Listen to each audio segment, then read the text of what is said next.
Welcome back everyone, Tina here, and in this video I'm going to walk you through the workflow trigger called inbound email. This is different to the workflow trigger you may already know, which is called customer replied. How so?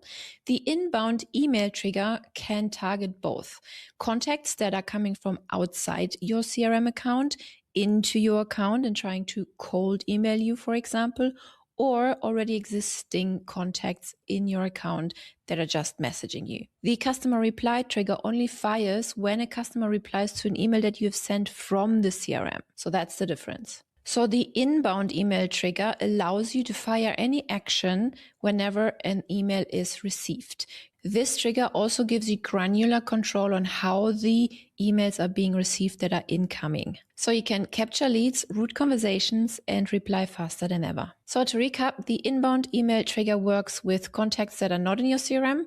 It works with contacts that are in your CRM, and it works with email replies you're receiving because you've sent an email before. Please note that this will not disrupt your existing workflows where you have already applied the customer replied trigger. To avoid overlap, please make sure that once you use the inbound email received trigger, you're going to really narrow down what is it exactly that you would like to do with it. Before you configure this trigger, please make sure that you have actually a dedicated sending domain set up under settings and emails. This inbound email trigger works best with configurations on LC and Mailgun. If you do not have a dedicated domain configured, the system will not capture all inbound emails. So let me show you how that looks like, and I will walk you through bit by bit. So first, let's navigate to automations on the left, workflows at the top, create a new workflow or select one in question. And then from here, we want to add a trigger and type inbound. Here you see the inbound email trigger. Select it. And right here, you can see already a notification within the user interface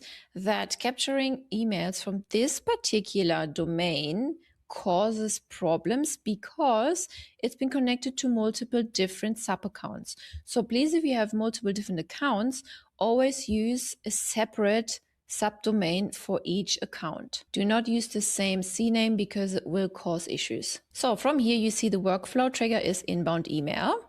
And then here, for clarification, you can always rename it to inbound email sales, for example, right? So under filters, we have many different options. Email sent to a mailbox. That then, for example, could be the sales email inbox. So the email sent to equals sales@yourdomain.com, for example. This way, you can then funnel all the sales conversations directly to the sales team. You can notify a user, or you can send a WhatsApp pop-up notification. You can send them an email. You can forward the email right away and say, hey, Tina just sent an inbound email talking about XYZ. We also have custom values that you can implement, and you can pull the text body right away into different emails. You can also use several different filters instead of one. So let's click add filter. So let's say if we are receiving an inbound email to this particular sales email, and if, for example, the CC, somebody is CC'd, equals is any contains or does not contain, let's say contains Tina, okay? Here, you would just enter the word and then press enter to add the phrases.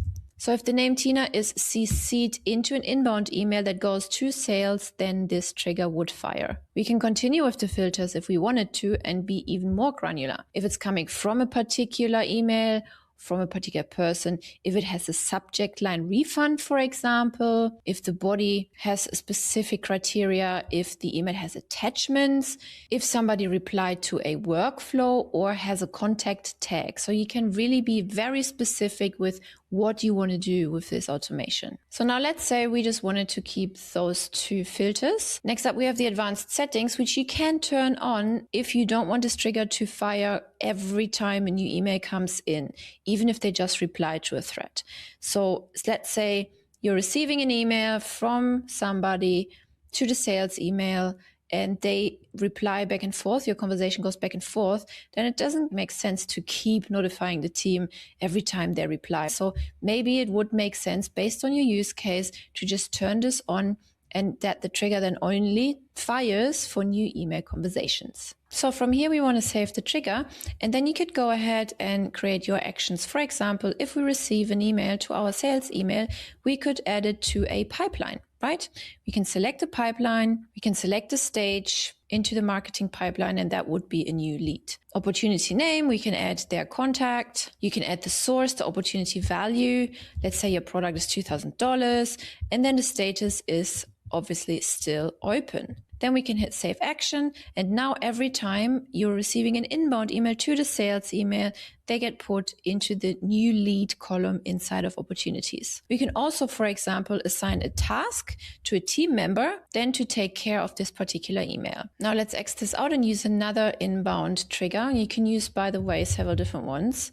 So let's select it. And let's say the subject line or the body text contains the word refund, right? So we want to rename this to inbound email refund. Then we can maybe add a tag, add a contact tag, for example, refund request, right? Rename the action name as well. And then from here, we can then notify a team member, send an email, the same actions as I mentioned before, whatever the use case should be. Now let's add another one. I wanted to show you the attachment as well. So if the inbound email has an attachment, yes or no, let's say yes.